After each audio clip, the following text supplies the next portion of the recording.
இந்த பச்சை கிளிக்கொரு செவ்வந்தி பூவில் தொட்டிலை கட்டிட்டேன்.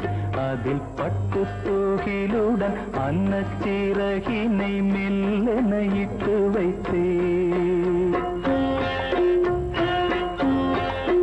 இந்த பச்சை கிளிக்கொரு செவ்வந்தி பூவில் வணக்கம் வணக்கம் இனிய கனடா வணக்கம். மீண்டும் உங்கள் எல்லோரையும் நான் சந்திப்பதில் பெரு மகிழ்ச்சி அடைகின்றேன். இது ஆர் மோகன் கவிதை சொல்லும் கதை ஊடாக மீண்டும் ஓர் கவிதை. இந்த கவிதையை எழுதியவர் கனடா கவிஞர் அன்பு சகோதரி த்ரீசா இந்திராணி. அந்த நல்ல உள்ளத்துக்கு நன்றிகள் சொல்லிக்கொண்டு நான் கவிதைக்குள் பயணிக்கின்றேன். வாருங்கள், சேர்ந்தே பயணிப்போம். கவிதை. கடுமை தவறாதே தாயே. அகம் கனடாவில் இருந்து கவிஞர் த்ரீசா இந்திராணி.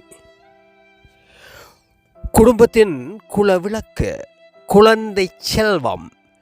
குணத்துடன் வளர்ந்தால் குடும்பம் சிறக்கும். குடும்பம் சிறக்க நாடு சிறக்கும். நாடு சிறப்படைய நாமும் சிறப்போம். குடும்பத்தின் குலவிளக்கு, குழந்தை செல்வம். குணத்துடன் வளர்ந்தால் குடும்பம் சிறக்கும். குடும்பம் சிறக்க நாடு சிறக்கும். நாடு சிறப்படைய நாமும் சிறப்போம். பெரும் பேராக கிடைத்த வைரக்கல், அதை பெற்றவள் கையில் கொடுத்தார் இறைவன். பட்டை தீட்டினால் பளபளக்கும், கை தவறினால் தூளாக்கிவிடும். பெரும் பேராக கிடைத்த வைரக்கல், அதை பெற்றவள் கையில் கொடுத்தார் இறைவன். பட்டை தீட்டினால் பளபளக்கும், கை தவறினால் தூளாக்கிவிடும். கோபம் காட்டிய குணத்தை மாற்ற வேண்டாம். அன்போடு திருத்துங்கள் அறியாத தவறுகளை.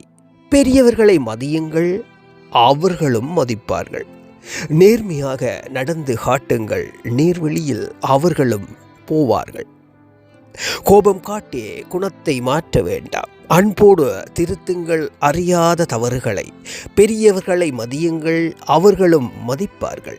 நேர்மையாக நடந்து காட்டுங்கள், நேர்வெளியில் அவர்களும் போவார்கள். மற்ற பிள்ளைகளுடன் ஒப்பிட வேண்டாம். அவரவர் தனித்துவம் இறைவன் கொடுத்தது. ஊக்கம் கொடுங்கள், உயர்வடைவான். திறமை எதுவோ அது இன்னும் சிறக்கும். மற்ற பிள்ளைகளுடன் ஒப்பிட வேண்டாம். அவரவர் தனித்துவம் இறைவன் கொடுத்தது. ஊக்கம் கொடுங்கள், உயர்வடைவான். திறமை எதுவோ அது இன்னும் சிறக்கும். திசை அறியா குழந்தைக்கு திசை காட்டி தாயென்றோ அனைத்து வளர்த்தாள் அன்பை உணர்வான். நட்டாட்டில் விட வேண்டாம், நடுத்தெருவில் நிற்பார்கள். நேர்வழி காட்டுங்கள், நல்வழியே தெரியும். திசை அறியா குழந்தைக்கு திசை காட்டி தாயென்றோ அனைத்து வளர்த்தாள் அன்பை உணர்வான். நட்டாற்றல் விட வேண்டாம், நடுத்தெருவில் நிற்பார்கள். நேர்வழி காட்டுங்கள், நல்வழி தெரியும். சகோதரி கவிஞர் த்ரீசா கனடாவிலிருந்து அற்புதமான வரிகளை இங்கே செதுக்கி இருக்கின்றார். உண்மையிலேயே அத்தனையும் நிஜமான வரிகள். அதில் எனக்கு இன்னும் பிடித்த வரிகள் என்றால் உண்மையாக இங்கே நடந்து கொண்டு இருக்கின்றது. இதனால் தான் இங்கே குழந்தைகள் எல்லோருமே அந்த தாய் தகப்பனை எல்லோரும் என்றில்லை, ஒரு சில குழந்தைகளை நாங்கள் அதில் இதை செய்ய அதை செய்கின்ற போது தான் அந்த குழந்தைகளை தடம் புரள நாமே அதற்கு உறுதுணையாக இருக்கின்றோம். ஏனென்றால் இந்த வரி, அவர் எழுதிய இந்த வரிகள் எனக்கு நல்லாக பிடித்தது. மற்றவர்களுடன் ஒப்பிட வேண்டாம், அவர் தனித்துவம் இறைவன் கொடுத்தது. ஊக்கம் கொடுங்கள், உயர்வடைவான். திறமை எதுவோ அது இன்னும் சிறக்கும். எந்த திறமை இருக்கின்றதோ உங்கள் குழந்தைகளுக்கு, ஒவ்வொரு குழந்தைகளுக்கும் ஒவ்வொரு விதமான திறமை. எல்லோருமே ஒரே விதத்தில் செல்ல முடியாது. அந்த திறமையை தெரிந்தெடுத்து, அதாவது தெரிந்து கொண்டு நீங்கள் தட்டி கொடுத்தால் நிச்சயமாக உச்சத்தில் எல்லா குழந்தைகளும் என்பது மறக்க முடியாத உண்மை. வாழ்த்துக்கள் சகோதரி இந்த கவிதையை எழுதியதற்கு. மீண்டும் அடுத்த கவிதையோடு உங்களோடு நான் கைகோர்ப்பேன் என்று சொல்லிக்கொண்டு, என் அன்பான அன்பு உள்ளங்களை எனக்கு ஆதரவு தரும் என் அன்பு நெஞ்சங்களை உங்களுக்கும் நன்றியை சொல்லிக்கொண்டு நான் இப்போது பிரிகின்றேன். மீண்டும் சந்திப்பேன் என்ற ஒரு சிறு நம்பிக்கையை. மீண்டும் சந்திப்போம். இது ஆர் மோகன்.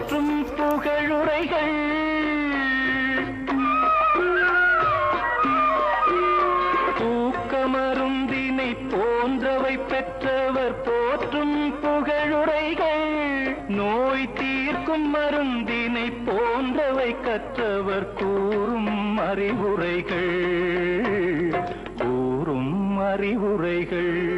இந்த பச்சை கிளிக்கு ஒரு செவ்வந்தி பூவில் தொட்டிலை கட்டி வைத்தேன், அதில் பட்டு தூகிலுடன் அன்னச்சீரகினை மெல்லனையிட்டு வைத்தேன்.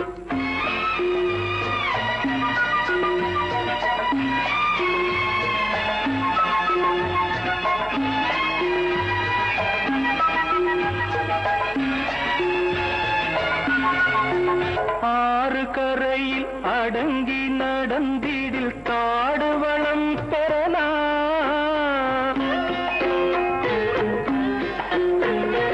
ஆறு கரையில் அடங்கி நடந்திடில் காடு வளம் பெறலாம், தினம் நல்ல நெறி கண்டு பிள்ளை வளர்ந்திடில் நாடும் நலம் பெறலாம், நாடும் நலம் பெறலாம். நான் ஆராரோ என்று தாலாட்ட இன்னும் ஆராரோ வந்து பாராட்ட,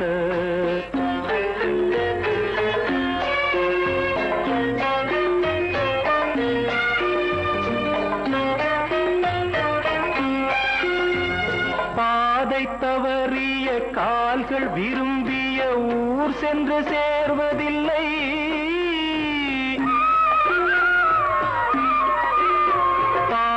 தவறிய கால்கள் விரும்பிய ஊர் சென்று சேர்வதில்லை, நல்ல பண்பு தவறிய பிள்ளையை பெற்றவள் பேர் சொல்லி வாழ்வதில்லை, பேர் சொல்லி வாழ்வதில்லை.